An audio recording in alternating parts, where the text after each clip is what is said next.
Salam, mən Çağrı kurslarının İngilis dili müəllimi Aida Həsənova. Bugün yeni bir video dərsin izahı ilə sizlərin qarşısındayım. Bugünkü mövzumuz say mövzusudur. Gəlin yazaq. Say, yəni numeral. Say nədir? Say Azərbaycan dilində olduğu kimi İngilis dilində də eyni mənanı verən nitq hissəsidir.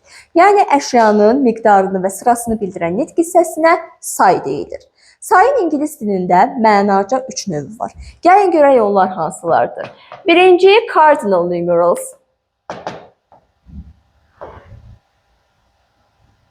Cardinal numerals miqdar sayları.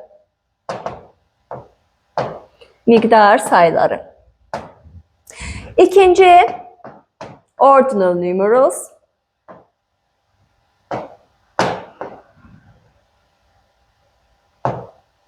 Bu isə sıra saylarıdır. Üçüncü olacaq kəsr sayları. Bu isə fractional adlanacaq. Fractional numerals or numbers.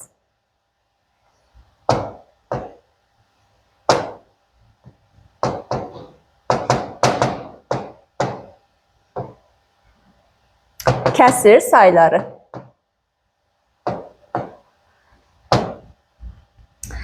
Gəlin birinci başlayaq miqdar sayları haqqında danışmağa. Miqdar sayları əşyanın konkret olaraq miqdarını bildirir. Və miqdar sayları how many sualına cavab verir. How many nə qədərdir?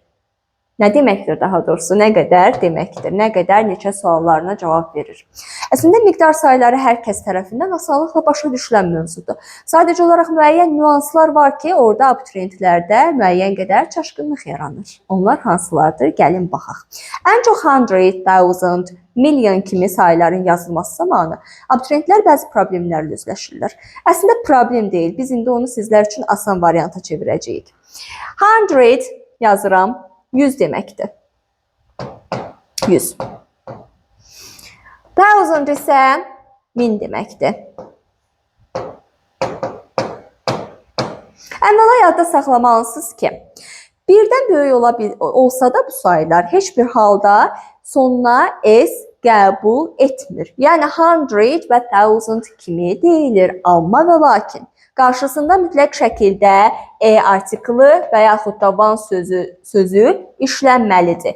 Artiklı və one sözü. Bu deməkdir ki, siz 100 desəz də o 100 kimi qəbul edilir. 100 desəz də 100 kimi qəbul ediləcək. Eyni şey 1000, 1000 sayı və million. Milyon sayına da aiddir. Məsələn, ola bilər ki, indi şərt deyil ki, hər bir halda siz 100, 1000 bu cür rəqəmlərdən istifadə edəsiniz. Ola bilər ki, məsələn, 500 sayını diqqətə çatdırmaq istəyirik. Belə olan halda 500 yazacağıq. Yəni, biz burada 100 sözünün sonuna s qəbul etmirik. Bu tamamilə yanlış bir yanaşmadır. 500, 500 və salam. Və birdən. Biz deyirik ki, 100,000 milyon sonuna s artırılmır. Amma və lakin, elə bir hallar ola bilər ki, orada siz topluluqdan danışasınız. Yüzlərlə insanlar, minlərlə şagirdlər və s. Belə olan halda isə, bəli, 100,000 və yaxud da milyonun sonuna s çəkilçisinin qəbul edilməsi artıq mütləq bir hal alır. Baxaq. Deyirəm ki, hundreds of people. Hundreds of people nə deməkdir? Yüzlərlə insanlar. Gördünüzmü? Burada həm s şəkilçisindən istifadə etdim, həm də mütləq şəkildə of söz önlüsündən. Buranın kifayət qədər aydın olduğunu düşünürəm və keçirəm sıra sayları haqqında danışmağa. Sıra sayları nəyi bildirir? Əşyanın sırasını bildirir. Gəlin sıra sayları yazaq.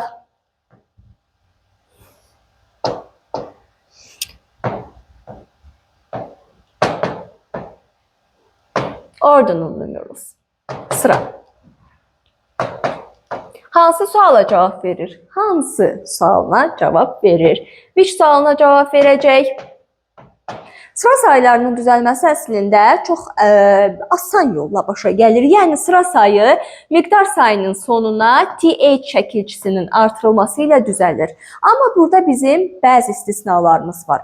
Hansı ki 1, 2 və 3 Məsələn, normalda miqdar sayı kimi necədir? 1, 2, 3 kimidir. Bu yəni nədir? 1, 2, 3. Amma birinci, ikinci, üçüncü kimi sıra sayını yaratmaq istəyiriksə, biz burada artıq TH şəkilçisindən istifadə edə bilməyəcəyik. Bəs nə edirik? Belə olan halda bu 3 say kökündən dəyişir, miqdar sayı kimi kökündən dəyişir və sıra sayına keçir. Yəni, birinci demək istəyirəmsə, olacaq bu kökündən dəyişərək first. Gördünüz, tamam dəyişdi. İkinci demək istəyirəmsə, olacaq second. Üçüncü, third. Gördünüzmü? First, second, third. Tamamilə kökdən dəyişməklə düzəldi. İndi isə gəlin davam edək. Məsələn, bu artıq 3 dənəsini bildik ki, kökündən dəyişir. Dördüncü sayına keçək. Burada artıq bəli, bizim qaydamız özünü göstərməyə başlayacaq. Yəni 4 4-dur. Miqdar sayı kimi 4. Biz bunu sıra sayına keçirtmək üçün başda dediyim qaydanı tətbiq edəcəyik. Yəni TH şəkilçisi artırılır. Dördüncü olacaq fourth. Beşinci. 5 nədir ingiliscə? 5 5'dir. Amma sıra sayına keçəndə bu kökdə biraz yüngülvari bir dəyişmə olacaq. Yəni nə olacaq? Biz burada V səsini atırıq, onu F ilə əvəz edirik, TH-ə keçirdirik. Eynisi, yəni sonu V ilə bitən sayılara aiddir. Eynisi 12, 12 sayına da aiddir. 12 və bunu biz indi keçirtmək istəyirik nəyə? Sıra sayına. Yenə də eyni qayda V-ni atacağım. 12-ci demək üçün V-ni atıram. V-yə qədər hər şeyi olduğu kimi yazıram. V-ni atıb yerinə F əlavə edirəm. Ondan sonra TH olur 12-ci. 6 6'dir. Məsələn, 6 6. 6-cı olacaq, elə bəli. 6-in sonuna bir dənə TH əlavə edirik, olur 6-cı. 7 7, eyni qayda. Amma 8-ci haqqında danışmaq istəyirəm. 8 nədir? 8 8'dir. 8 8'dir. 8'i sıra sayına keçirtmək üçün, yəni 8-ci demək üçün mən burada sadəcə və sadəcə 8'in sonuna bir H artırıram və olur sıra sayı H. 8-ci mənasını verir. 9 nədir? 9 9'dir. 9'da artıq 9'dir və sonuna birbaşa TH əlavə edə bilməyəcəksiniz. Burada kökdə biraz dəyişmə baş verəcək.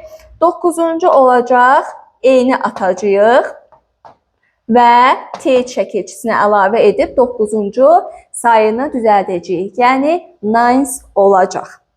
Bu da bizim sıra sayılarımız idi. Ümidvaram ki, artıq bəzi qaranlıq qalan məsələlər başa düşüldü sizlər tərəfindən. İndi isə gəlin qısaca kəsr sayıları haqqında da danışaq. Kəsr sayıları başda qeyd etdiyimiz kimi nə idi? Fractional numbers idi.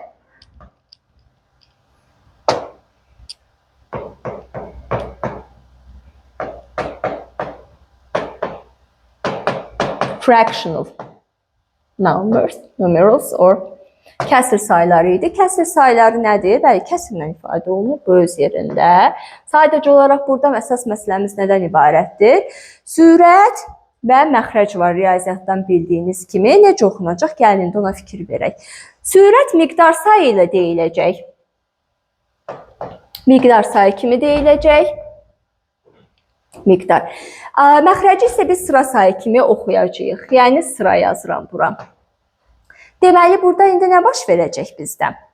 Sürəti oxuyuruq birinci. Deyirik ki, 3 və 8'i. Deməli, 3'ü nə kimi oxudum? Sürəti mən miqdar sayı kimi dedim. 3 dedim də, 4 kimi demədim. Amma məxrəcə keçəndə artıq mən məxrəci miqdar sayı kimi oxuya bilməyəcəm. Bu halda nə edirik? Məxrəci sıra sayı kimi oxuyuruq. Yəni, sıra sayı necə düzələcək? 8 8 deməkdir. 8-ci isə 8'in sonuna nə artırmaqla düzəlir?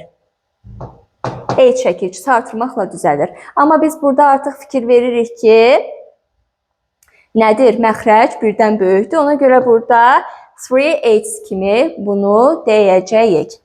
Mövzumuz, bu video dərsimiz sayılara həsr olundu. İnanırıq ki, artıq sayılar bəhsində sizə qaranlıq qalan mövzu qalmadı. Amma əgər hər hansısa bir sualınız yaranarsa, bunu bizə rəy bölməsindən bildirməyi unutmayın. Hələlik.